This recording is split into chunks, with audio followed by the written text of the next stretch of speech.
अस्सलाम वालेकुम, मैं आपका दोस्त और होस्ट डॉक्टर काशिफ अहमद मलिक हूँ। होम एटी चैनल के साथ हाजिर हूँ और आज आपकी मुलाकात एक बहुत ही इंटरेस्टिंग, बहुत ही इम्पोर्टेंट और बहुत ही इसेंशियल ऐसी जो फील्ड है हमारी, जो कि मेडिकल रिलेटेड है और हर हॉस्पिटल की ज़रूरत है, बल्कि मैं कहूँगा हर हॉस्पिटल इसके बगैर अधूरा है, क्योंकि हमारे पास पेशेंट्स आते हैं, उनके ऑपरेशंस होते हैं, फ्रैक्चर के साथ आते हैं पेशेंट्स। जब वो बेहतर हो जाते हैं तो उनकी रिहैबिलिटेशन जो कि फिजियोथेरेपी के थ्रू होती है, और ये डिपार्टमेंट अब माशाल्लाह बहुत अच्छा ग्रो कर रहा है। मैंने एज ए डॉक्टर नोट किया है कि विद इन ईयर्स इसकी वैल्यू और से और बढ़ती जा रही है। वैल्यू तो थी लेकिन इसको बहुत अच्छे लेवल पे नहीं लेकर आए थे। तो फिजियोथेरेपी का डिपार्टमेंट अब चूँकि ज़रूरी हो गया और ये होना भी चाहिए हर बड़े हॉस्पिटल में, बल्कि मैं कहूँगा हर छोटे हॉस्पिटल में भी इसका डिपार्टमेंट होना चाहिए, क्योंकि पेशेंट्स जब आते हैं, जब वो एक जगह से अपना इलाज कराते हैं, उस जगह से वो एक्यूट हो जाते हैं, उस जगह से वो ठीक होके जाते हैं, तो वो चाहते हैं कि उनकी जो एक्सरसाइजेज है, रिहैबिलिटेशन है, वो उसी हॉस्पिटल से, क्योंकि उसी हॉस्पिटल से उनका एक रिलेशन बन जाता है। उनको हॉस्पिटल के डॉक्टर्स, फिजियोथेरेपी के डॉक्टर्स जब मिल के हेल्प आउट करते हैं तो बहुत खुश होकर जाते हैं। तो इसी सिलसिले में आज आपकी मुलाकात मुर्शिद हॉस्पिटल के फिजियोथेरेपी डिपार्टमेंट के हेड से मैं करा रहा हूँ, और ये इंशाल्लाह आपके लिए बड़ा मुफीद रहेगा ये इंटरव्यू, क्योंकि इसके अंदर ऐसे ऐसे क्वेश्चंस आपको जवाब मिलेंगे जो आप सब पूछना चाहते हैं। तो आइए चलते हैं डॉक्टर रहमतुल्लाह की तरफ, जो कि हमारे फिजियोथेरेपी डिपार्टमेंट ऑफ मुर्शिद हॉस्पिटल के हेड हैं। अस्सलाम डॉक्टर साहब, कैसे हैं आप? सर, बहुत शुक्रिया आपने टाइम निकाला और हमारे इस शो के लिए आपने हमें मुफीद मशवरे, मुफीद इलाज और मुफीद चीज़ों के लिए। इसके साथ साथ हमारे साथ फिजियोथेरेपी डिपार्टमेंट की ही डॉक्टर तोबा है। अस्सलाम डॉक्टर साहब, कैसे हैं आप? ठीक हैं, बहुत बहुत शुक्रिया आपने भी टाइम निकाला, क्योंकि मुझे पता है फिजियोथेरेपी डिपार्टमेंट हर हॉस्पिटल का बड़ा बिजी डिपार्टमेंट होता है, क्योंकि यहाँ पे एक ही पेशेंट्स कम से कम आधा पौना घंटा, कभी कभी एक ही घंटे की एक्सरसाइजेज और डिफरेंट थेरेपीज़ होती हैं। तो चलिए डॉक्टर अहमद से स्टार्ट करते हैं। तो डॉक्टर अहमद साहब, ये मुझे बताइए कि फिजियोथेरेपी माशाल्लाह एक बहुत ही अपकमिंग इवॉल्विंग हो गया है, और बाहर तो इसकी वैल्यू हमेशा से थी, पाकिस्तान में ही बढ़ रही है। तो आप किस तरह से देखते हैं कि मुर्शिद हॉस्पिटल में फिजियोथेरेपी डिपार्टमेंट को किस तरह से इम्प्रूव किया जा रहा है, और आपकी इसमें क्या क्या खिदमत हैं? अच्छा सर, बहुत शुक्रिया कि आपने ये मौका दिया हमें कि थोड़ा सा हम फील्ड के बारे में बता दें। बल्कि मोस्टली लोगों को तो इस बारे में पता है कि हमारे जो हॉस्पिटल है मुर्शिद हॉस्पिटल में, बिल्कुल फ्रॉम द स्टार्ट, यानी जब से मुर्शिद हॉस्पिटल बना है तब से हमारा फिजियोथेरेपी डिपार्टमेंट यहाँ पे है। लेकिन टाइम के साथ साथ जाहिर सी बात है, जैसे जैसे अपग्रेडेशन या न्यू टेक्नोलॉजीज़ आती है तो उसके साथ साथ हमारा डिपार्टमेंट भी अपग्रेड हुआ है। और रिसेंटली हमारे पास तकरीबन बेसिक मॉडलिटीज़ के साथ साथ जो है वो एक प्रॉपर रिहैबिलिटेशन जिम भी है, और प्रॉपर हमारे पास OPD की टीम, IPD की टीम, जिसमें मुख्तलिफ पेशेंट्स आ जाते हैं इस फिजियोथेरेपी ट्रीटमेंट या रिहैबिलिटेशन के लिए। तो इसमें यह है कि छोटे बोट क्लिनिक में भी ये हमारे पास अभी फिजियोथेरेपी के यानी जो सेटअप हैं वो मौजूद है। लेकिन मुर्शिद हॉस्पिटल में हमारे पास एक, आप देख लें कि लास्ट 30 ईयर्स से एक डिपार्टमेंट जैसे बाकी डिपार्टमेंट से, तो इस तरीके से फिजियोथेरेपी डिपार्टमेंट की भी सर्विसेज हमारे पास यहाँ मौजूद है। बिल्कुल ठीक है, और माशाल्लाह मैं लिखा भी और पता भी मैंने किया कि दिन ब दिन बढ़ता जाता है। डॉक्टर तोबा, आप भी बताइए आपका फिजियोथेरेपी डिपार्टमेंट के बारे में क्या ख्याल है मुर्शिद हॉस्पिटल के, और क्या आपकी खिदमत है इसके लिए, आपने क्या क्या चेंजेस देखे? क्योंकि मैंने ऐसे नोट किया है कि फिजियोथेरेपी के लिए ऑफकोर्स मेल फिजियोथेरेपिस्ट तो होने, एक फीमेल फिजियोथेरेपिस्ट भी ज़रूरी होती है, क्योंकि हमारे यहाँ बहुत सारी फीमेल पेशेंट्स हैं जो फिजियोथेरेपी फीमेल से ही करवाना चाहती हैं, और जो कि उनका राइट है, और इसमें कोई ऐसी गलत बात भी नहीं है, क्योंकि हम सबको राइट है कि हम चूज़ कर सकें कि कौन डॉक्टर हमारे लिए मुफीद हो सकता है। तो कंफर्टेबल भी रहती है फीमेल के साथ। तो आप बीइंग अ फीमेल फिजियोथेरेपिस्ट, आपने क्या क्या चेंजेस लाई हैं, और आपके आने से ऑफकोर्स फीमेल्स भी काफ़ी कंफर्टेबल हैं, क्योंकि थोड़ा सा हिचकिचाहट कह लें या अभी भी हमारे यहाँ बहुत सारे वजूहत हैं जिससे पेशेंट्स एक फीमेल पेशेंट एक फीमेल डॉक्टर या फिजियोथेरेपिस्ट से कंफर्टेबल फील करता है। तो आप इससे एग्री करते हो? आपकी क्या क्या खिदमत हैं मुर्शिद हॉस्पिटल के फिजियोथेरेपी डिपार्टमेंट में? सबसे पहले तो thank you doctor Kashif for having me there. जी बिल्कुल, आप जैसे कह रहे हैं कि हेजिटेशन होती है, रहती है, मेल फीमेल एक जेंडर है तो वो उसका इशू रहता ही है हमारे पास। यहाँ पे जो पेशेंट आते हैं मोस्टली वो ऐसा रहता है कि वो प्रेफर नहीं करते कि वो मेल पेशेंट से। तो हाँ, बहुत सारे जो चेंजेस आई हैं मैंने देखी हैं, जैसे डॉक्टर अहमद ने बताया कि बहुत ज़्यादा अपग्रेड हुआ है ये, क्योंकि ग्रोइंग फील्ड है, ज़्यादा इतना हाउ नो नहीं है लोगों को इसके बारे में। लेकिन अब अच्छा है कि लोगों इस चीज़ की तरफ आ रहे हैं कि मेडिसिन के बगैर भी इलाज पॉसिबल है, तो ये एक बहुत अच्छी चीज़ है। तो और बाकी यहाँ पे जैसे इन पेशेंट है, मैं ज़्यादातर इन पेशेंट देखती हूँ, जैसे पोस्ट ऑप पेशेंट हो गए, सर्जरीज़ के, ऑर्थोपेडिक हो गए, गायनी के पेशेंट हो गए। गायनी में भी रिहैबिलिटेशन बहुत ज़्यादा ज़रूरी है। जैसे नेटल एक्सरसाइज, वही ट्राइमेस्टर वाइज एक्सरसाइजेज जो होती हैं वो हो गया, फिर पोस्ट नेटल, तो इसके अलग अलग हम ट्रीटमेंट प्लान होते हैं, प्रोटोकॉल होते हैं। आईसीयू के पेशेंट होते हैं क्योंकि वो प्रोलॉन्ग बेड रिडन होते हैं, तो उनमें कॉम्प्लिकेशंस ज़्यादा होती हैं, चेस्ट की कॉम्प्लिकेशंस हो गई, बाकी अदर आपके जो फ़िज़िकल एक्टिविटी है वो हम चाहते हैं कि अगर पेशेंट अगर डिस्चार्ज हो रहा है तो एटलीस्ट उसकी फ़िज़िकल एक्टिविटी वो फिर उस हद तक ना प्रॉब्लम करे। ठीक है डॉक्टर साहब, तो आपने बिल्कुल सही कहा कि इसके अंदर बहुत लेवल्स पे हमें काम करना पड़ता है, और माशाल्लाह एज अ फीमेल फिजियोथेरेपिस्ट आपसे लोग फीमेल स्पेशली कंफर्टेबल भी है, आप भी कंफर्टेबल होती हैं बिल्कुल मेरे ख्याल से ना, जी। क्योंकि अक्सर हमारे यहाँ कोई रेशियो तो नहीं कह सकते कि मेल ज़्यादा है फीमेल ज़्यादा है, लेकिन ये कि हर एक के लिए, जैसे स्पेशली बच्चों की फिजियोथेरेपी के लिए माँ बाप प्रेफर करते हैं कि वो फिजियोथेरेपिस्ट हो जो कि एक्सपीरियंस भी हो और केयरिंग हो, क्योंकि फिजियोथेरेपिस्ट को बहुत एक अच्छा इंसान भी होना चाहिए जो होते हैं। तो आपके ख्याल से डॉक्टर अहमद, एक फिजियोथेरेपिस्ट होने के लिए क्या खुसूसियात ज़रूरी हैं, किस तरह से आप देखते हैं, क्योंकि ये माशाल्लाह मैं देख रहा हूँ कि बहुत अच्छा इवॉल्व कर रहा है, और यस मैं मानता हूँ एज अ डॉक्टर के लिए हर हॉस्पिटल के लिए ज़रूरी है।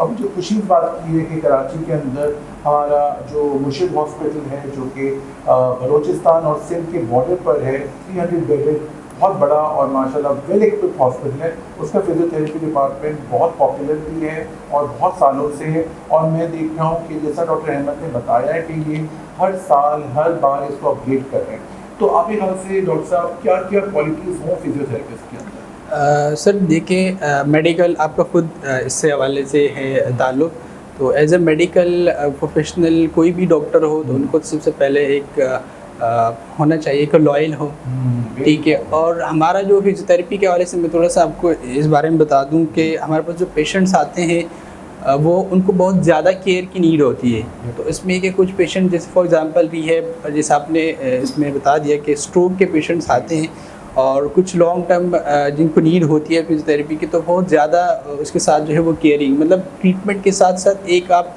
अपनी तरफ से एक उनको एक्स्ट्रा केयर की नीड होती है। अगर सीपी चाइल्ड बच्चे हैं तो उनको हम ये है कि वो भी इनकी भी लॉन्ग टर्म फिजियोथेरेपी चलती है, तो इसमें भी ये है कि एज ए फिजियोथेरेपिस्ट को बिल्कुल उनको चाहिए कि वो एक ऐसा हो कि अपने पेशेंट के साथ लॉयल हो और ज़्यादा caring as compare to other medical professional, क्योंकि उनका टाइम कम होता है पेशेंट से।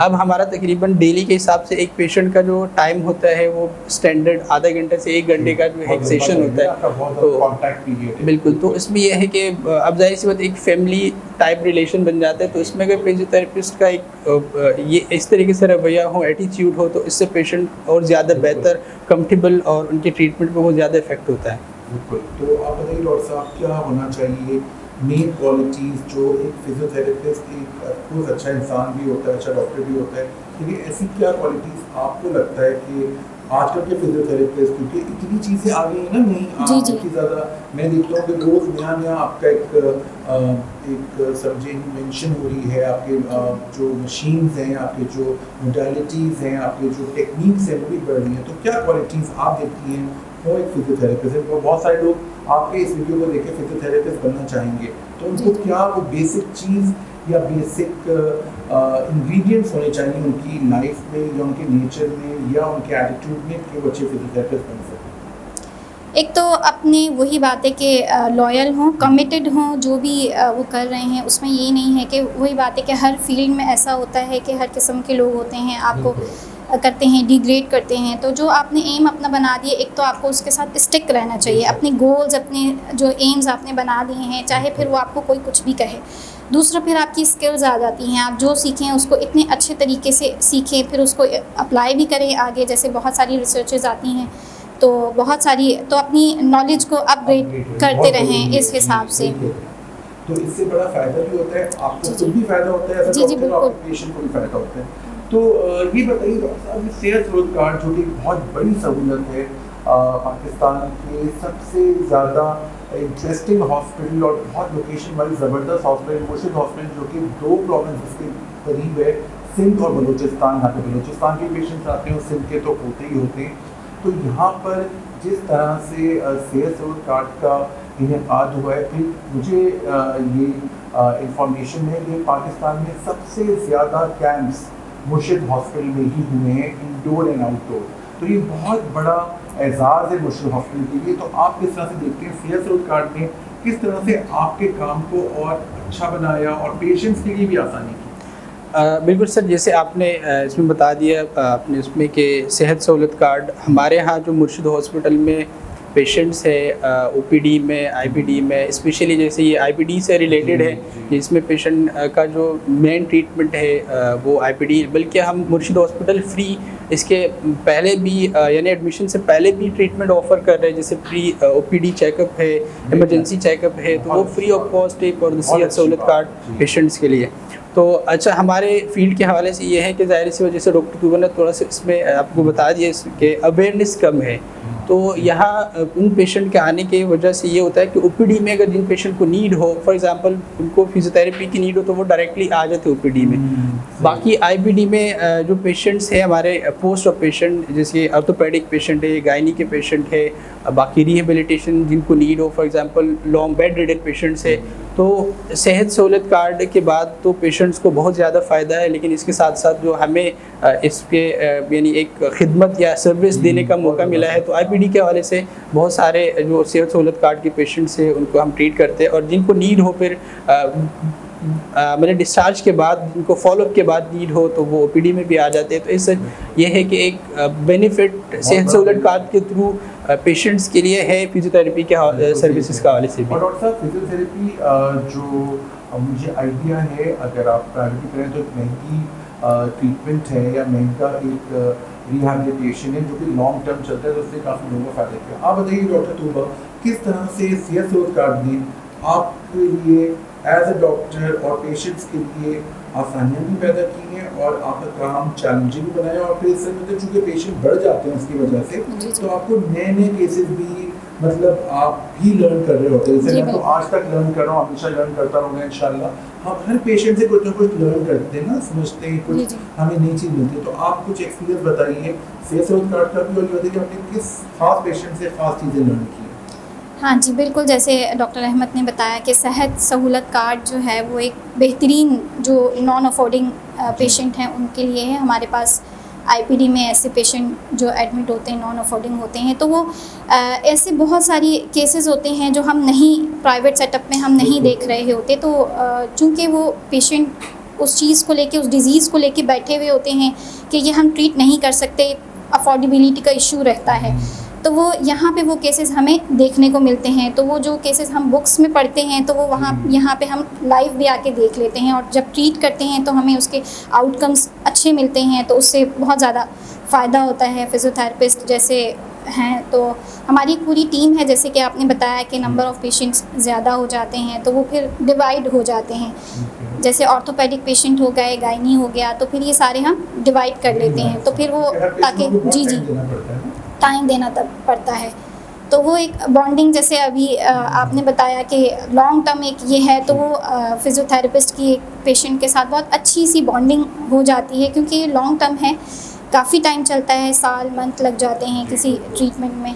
तो ये बहुत अच्छा है कि इससे आप सीखने को बहुत कुछ मिल जाता है। तो कोई ऐसा केस जो आपका यादगार हो और जो माशाल्लाह आपने अपने स्किल्स से, अपनी नॉलेज से बेहतर या ठीक कर दिया हो, क्योंकि सारे पेशेंट्स की बड़ी दुआएं मिलती हैं, जी बिल्कुल हो जाता है तो मतलब उससे बहुत आपको फ़ायदा भी मिलता है और अंदर सुकून होता है ना कि जी जी आपने बिल्कुल कुछ ह्यूमैनिटी किया है। जी जी तो कोई ऐसा केस आपको याद है जो आपको लग रहा था बड़ा मुश्किल है लेकिन आपने उस पर काम किया, क्योंकि आप बड़ी मेहनत करते हैं, मैं खुद देखता हूँ फिजियोथेरेपी में बेइंतहा मेहनत है, मेंटल तो है ही, फिजिकल भी है, इमोशनल भी है और जी, सबसे इम्पोर्टेंट बात है टाइम भी बहुत ज़्यादा देना जी पड़ता है। बिल्कुल सही।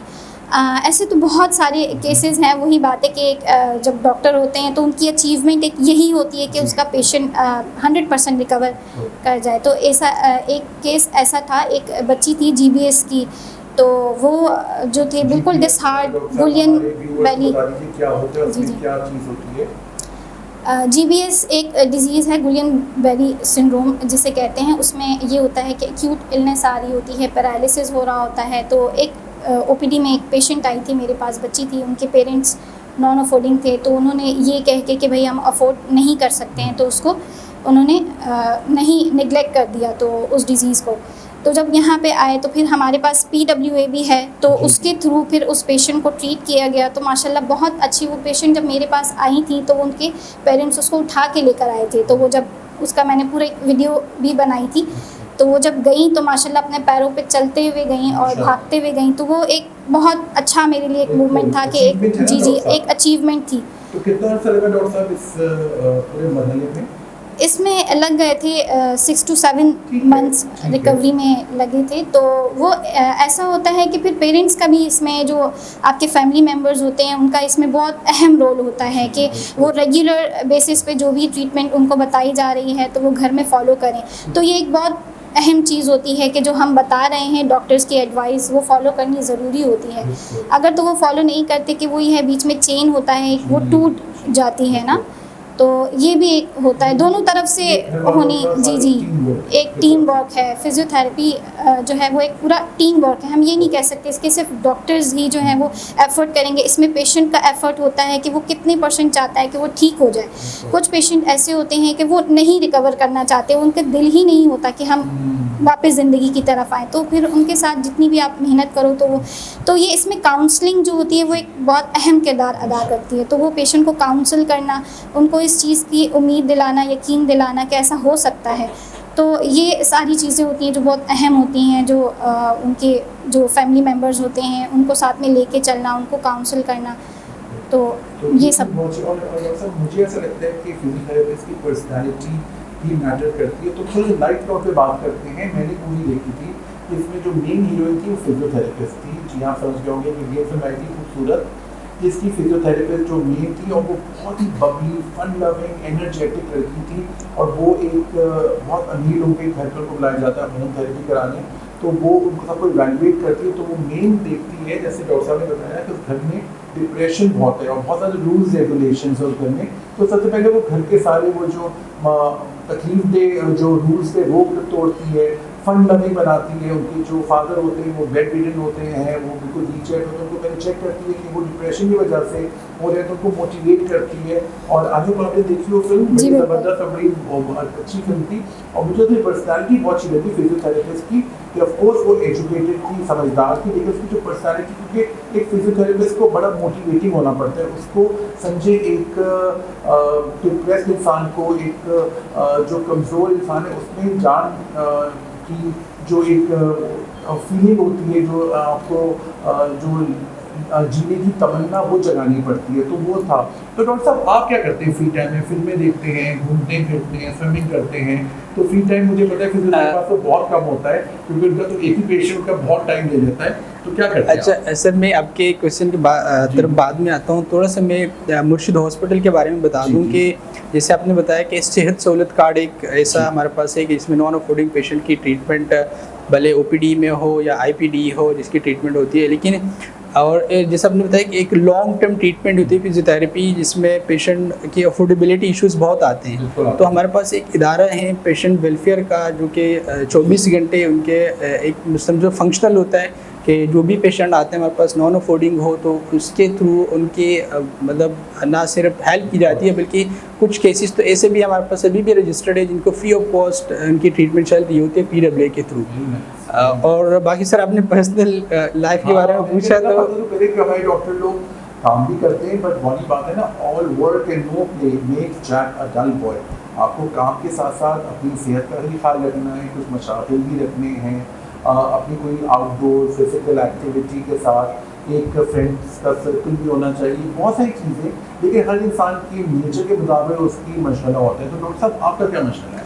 अच्छा सर, आपने जैसे बताया कि सबसे पहले तो ये कि प्रोफेशनल लाइफ में बंदा आके बहुत सारी चीज़ें कटअप हो जाती है, बिल्कुल सही कह रहे हैं। और बाकी ये कि हमारा जो हमारी फील्ड है वो भी ऐसा है कि फिज़िकल इसमें ज़्यादा मतलब एक काम करना होता है, तो कोशिश ये होती है कि फैमिली को जो फ्री टाइम हो फैमिली को दे दिया जाए, और बाकी है उसमें बिल्कुल सर आउटिंग भी है, और बाकी जो फ्री टाइम नॉर्मल डेज़ में होता है उसमें कोशिश करते हैं कि थोड़ा सा फील्ड के बारे में भी पढ़े, क्योंकि यहाँ हमें टाइम बहुत कम मिलता है। तो ये कि जैसे आपने बताया फुल टाइम तकरीबन जो 8 या 10 घंटे की टाइम है ड्यूटी है, वो बिजी रहते हैं पेशेंट के साथ, तो इसमें की कोशिश तो होती है। हॉबी बड़ी अच्छी, हॉबी के लिए रिसर्चेस कर रहे हैं, वेरी नाइस। डॉक्टर साहब आप बताइए आपकी क्या मशागल है? क्योंकि हर एक के मशगले होने चाहिए। आपको तो खुद पता है ना कि ये एक स्ट्रेस मैनेजमेंट का भी हिस्सा है। ज़ाहिर है आप लोग भी माशाल्लाह इसको जानते हैं, आप लोगों को पता होगा कि बेसिकली आजकल डिप्रेशन टेंशन इसलिए बढ़ रही है कि हम लोग की फिजिकल एक्टिविटी कम हो गई है ना, ईटिंग हैबिट्स हो गई है, फिर हम लोग लोगों से मिलते नहीं हैं। हम व्हाट्सएप पे, फेसबुक पे, इंस्टाग्राम पे, IMO पे बात करके हम एक वो फीलिंग नहीं आती जो एक रियल इंटरव्यू या एक रियल मीटिंग वजह से। मैं ये इंटरव्यू ऑनलाइन भी इनके साथ कर सकता था इनके ऑफिस में, लेकिन जिस तरह इन लोगों ने फिजिकली बुलाया अपने स्टूडियोज और इनका इंटरव्यू लिया तो उसकी बात ही अलग होती है, राइट? तो बताइए आपकी क्या मशगल है? जैसे अभी डॉक्टर अहमद ने कहा कि बहुत ज़्यादा मुश्किल हो जाता है कि ये अपने लिए टाइम निकालना, लेकिन फिर भी मैं कोशिश करती हूँ कि ज़्यादा से ज़्यादा वक्त जो है वो एक्टिविटीज़ में ही मुझे वीडियो एडिटिंग करने का बहुत ज़्यादा जी मुझे अच्छा लगता है। मैं ख़ुद की ही वीडियो हो गई, जैसे घर की हो गई, तो वो मैं एडिटिंग करती हूँ। डेकोरेशन का मुझे बहुत ज़्यादा शौक़ है, जैसे इवेंट प्लानिंग होती है तो वो अपने घर के जितने भी इवेंट्स होते हैं वो मैं प्लान करती हूँ, तो मुझे अच्छा लगता है ये छोटी छोटी चीज़ें करना।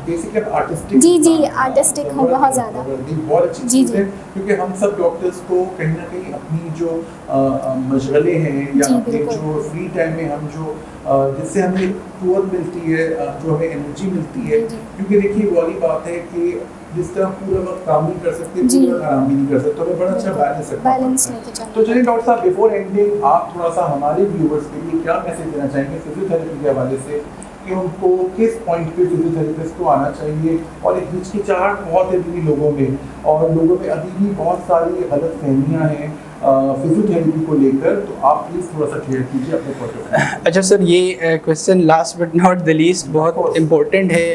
अवेयरनेस के हवाले से पेशेंट्स बहुत सारे हमारे पास आते हैं कि वो एक छोटे से पेन के साथ, फॉर एग्जांपल बैक पेन है, सर्वाइकल पेन है, वो सालों से वो मेडिसिन लेते रहते हैं, तो उनको ना तो उस पेन से टेम्परेली तो रिलीफ आ जाता है, एक वो पेन फ्री हो जाता है, लेकिन ये कि उसके साथ साथ उनके GIT प्रॉब्लम स्टार्ट हो जाते हैं। तो मैं तो ये रिकमेंड करता हूँ कि सबसे पहले अगर जैसे छोटे रिहैब के अलावा स्ट्रोक के पेशेंट है, CP चाइल्ड है, अगर मस्कुलोस्केलेटल जिसमें बताया कि जैसे सर्वाइकल पेन, तो मेरे ख्याल में अभी तो आजकल सोशल मीडिया का दौर है कि बहुत सारे लोगों को पता भी है इस बारे में, तो उनको सिर्फ इस चीज़ का वो इंतज़ार करते हैं कि कोई कंसल्टेंट एडवाइस करके हम चले जाएँ।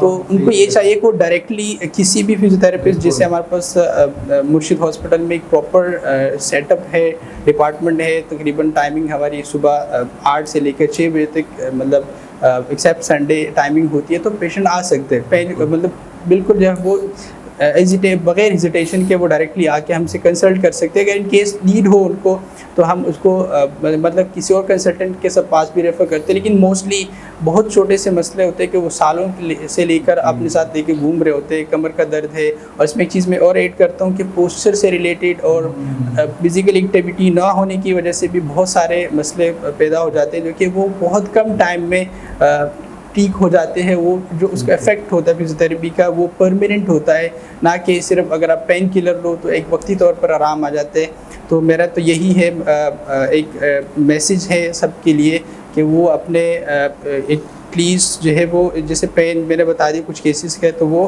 कंसल्टेंट या किसी और एक्सपर्ट ओपिनियन या वो उसके एडवाइस लेने से पहले डायरेक्टली किसी भी फिजियोथेरेपी सेटअप में जाके अपना केस जो है वो डिस्कस कर सकते हैं। बहुत अच्छी बात कही आपने, और सबसे बड़ी बात है फिजियोथेरेपिस्ट का कि वो पेन रिलीफ करते हैं। तो मैं हमेशा कहता हूँ what high aim can man attain than the conquest over human pain. इंसान के दर्द को आपने कम किया है, और सबसे इसमें हाथ डॉक्टर्स के साथ साथ फिजियोथेरेपिस्ट का भी होता है, क्योंकि वो लॉन्ग टर्म पेन को करते हैं। डॉक्टर साहब, डॉक्टर तूबा, आपका क्या मैसेज है हमारे व्यूवर्स के लिए जो आपको देख रहे हैं, और आप क्या उनको बताना चाहेंगी, अवेयर करना चाहेंगे फिजियोथेरेपी के हवाले से? जी, तो मैं अपने व्यूवर्स को यही कहना चाहूँगी कि आप वही जैसे डॉक्टर अहमद ने कहा कि उस पेन को लेके बैठे नहीं, तो उसे आप कंसल्ट कर सकते हैं, आपका पेन जल्दी रिलीव हो जाएगा। अवेयरनेस इसकी इतनी ज़्यादा नहीं है। वही बात है कि सबसे पहले जो पेशेंट होते हैं वो पेन है तो मेडिसिन की तरफ जाते हैं। तो ठीक है, आप लें मेडिसिन, जो एसेंशियल है वो मेडिसिन आप लें। उसके साथ साथ आप अपने फिजियोथेरेपिस्ट जो भी आपको बेहतर लगे, यहाँ मुर्शिद हॉस्पिटल में हमारे पास पूरी एक टीम है, मेल फीमेल, तो उसका इशू नहीं है। आप यहाँ पे कंसल्ट कर सकते हैं, आ सकते हैं, बातचीत कर सकते हैं। तो ये एक लॉन्ग टर्म है, तो ऐसा है कि फॉलोअप के लिए आपको आना पड़ता है, तो वो भी फिर आपको फिजियोथेरेपिस्ट उस हिसाब से गाइड कर लेंगे आपकी जो भी डिज़ीज़ है। तो ऐसे नहीं है कि आप रेगुलर बेसिस पे आएँ, तो आप हफ्ते में एक दफ़ा भी आ सकते हैं। अगर डिस्टेंस का इशू है तो यहाँ पे हमारे पास जिम भी है। फ़िटनेस के लिए लोग अक्सर आते हैं कि हमें वेट रिड्यूस करना है, तो उसके लिए भी हमारे पास जिम मौजूद है, और थेरेपिस्ट हैं वो ट्रेन थेरेपिस्ट हैं, वो आपको पूरा गाइडेंस। अच्छा, मैं सर इसमें थोड़ा सा एडअप करना चाहता हूँ कि पेन के साथ साथ अभी भी कुछ लोगों का कंसेप्ट है कि स्ट्रोक के बाद यानी फालिज के बाद पेशेंट को आपने हवा नहीं लगने देना है, उसके घर पे बिठाना है। तो ये बहुत गलत है कंसेप्ट। और कि कुछ पेशेंट, बल्कि कल मेरे साथ फर्स्ट टाइम एक्सपीरियंस हुआ है कि वो मुझसे पूछ रहे थे कि स्ट्रोक का पेशेंट ठीक भी हो जाता है क्या। तो मतलब ये एक अजीब सा मेरे लिए एक सरप्राइजिंग क्वेश्चन था उनका, पेशेंट के अटेंडेंट का।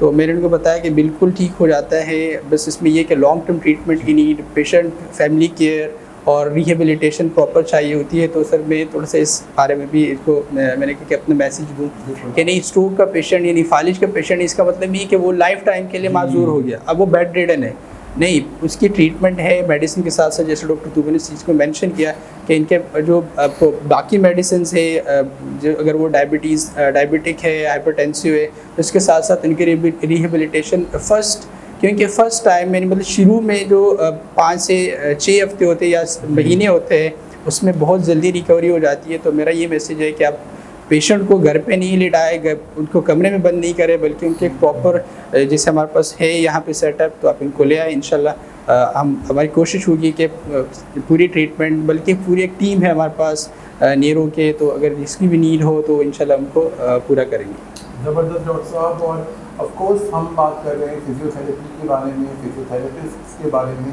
बिकॉज वो वाली बात है कि एक्सरसाइज जिस तरह से आप लोग कराते हैं, और ये मैंने रिसर्च पढ़ी थी कि अगर एक्सरसाइज को हम बॉटल में बंद करके बेचेंगे तो सबसे ज़्यादा वही बिकेगी, क्योंकि एक्सरसाइज से आपका स्ट्रेस रिलीज होता है, आपके अंदर के बहुत सारे मस्कुलोस्केलेटल प्रॉब्लम्स ठीक होते हैं। और हमारे दोनों डॉक्टर साहबान ने बहुत अच्छी तरह से बताया। डॉक्टर अहमद, बहुत बहुत शुक्रिया, आपने टाइम निकाला। डॉक्टर तूबा, बहुत बहुत शुक्रिया कि आपने हमें मुस्तफ़ीद किया।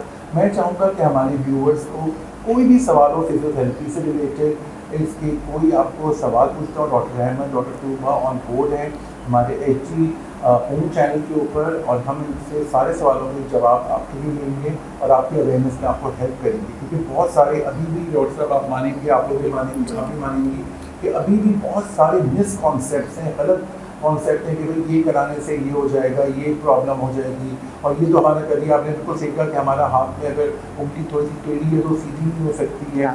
ऑफकोर्स इसका हम मेडिकल ट्रीटमेंट साथ साथ कर रहे होते हैं, लेकिन उसके जो फिजियोथेरेपी के इफेक्ट हैं वो बड़े लाजवाब हैं। तो बहुत बहुत शुक्रिया। अच्छा, एक चीज़ मैं ये अपने जो व्यूअर्स हैं उनको बताना चाहूँगी कि अगर आप ज़्यादा नहीं तो एटलीस्ट 50 मिनट वॉक जो है वो अपनी ज़िंदगी का एक हिस्सा, दिन का 15 मिनट अपने आप को दें, वॉक करें। ये तो हमारे नबी की भी सुन्नत है कि 40 कदम आप रोज़ के हिसाब से चलें। तो ये एक मैसेज है कि ज़्यादा नहीं, एटलीस्ट इतना कीजिएगा ज़रूर। तो इंशाल्लाह इसी तरह एक और टॉपिक के साथ और कंसल्टिंग के साथ आपके लिए हासिल होंगे। आपका फीडबैक बेइंतहा ज़रूरी है, प्लीज़ हमें बताते रहिए। आपको कोई और सवाल पूछना है, आप किसी और टॉपिक में बात करवाना चाहते हैं, किसी खास कंसल्टेंट से मिलना चाहते हैं, तो उसका भी हम इंतजाम करेंगे। देखते रहिए और पसंद करते रहिए हमारा home HD channel. Signing out, doctor Kashif Ahmad.